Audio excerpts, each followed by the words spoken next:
The next author in literary criticism is Horace. Horace was a poet and a critic rolled into one. His works include 2 books of satires, 4 books of odes, and 3 books of epistles. The last, which called as Ars Poetica, is known as Art of Poetry, is a loose string of critical observation on poetry and drama. Let's move into the essay. Horace's observation on poetry can be subdivided into observations on the nature, function, subject matter, kinds, and language of poetry. He also discusses the relative importance of nature and art in poetry. The nature of poetry is like Plato. Horace regards the poet is an imitator who takes his models from life and custom. The poet mingles facts with fancy, that means imagination. Fiction is used in poetry to please, and such fiction should be very much near to the truth. The believable false is preferable to the unbelievable true. Is discussed in the nature of poetry. Next, Horace talks about the functions of poetry. A poetry should synthesize two apparently contradictory purposes. Poetry should be both pleasure giving and morally edifying.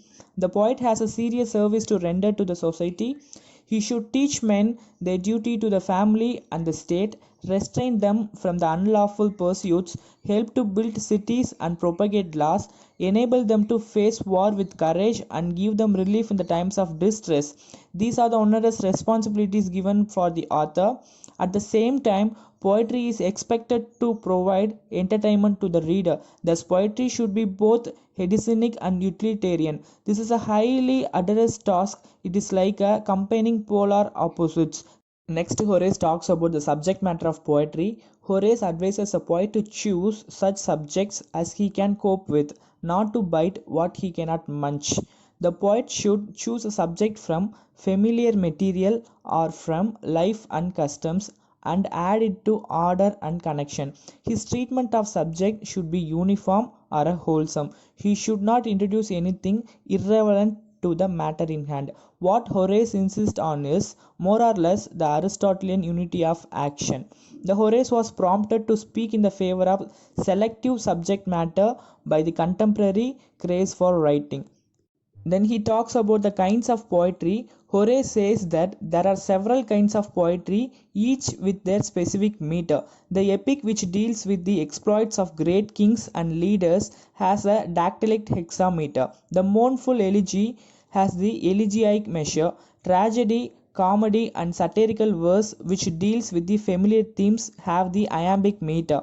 The lyric, which is about gods or love, has a various lyrical measures. They are kind of are not eternally fixed but the change with life and customs. And he talks about the language of poetry. The Horace says that the poetry is at the liberty to use familiar as well as unfamiliar expression if they are necessary to convey ideas with clarity and effectiveness. Words that have become hackneyed cliches are given up. The poet can coin new words by deriving them from the Greek words. Sometimes an ancient word is revived, but the criteria for these various kinds of usages are clearness and effectiveness.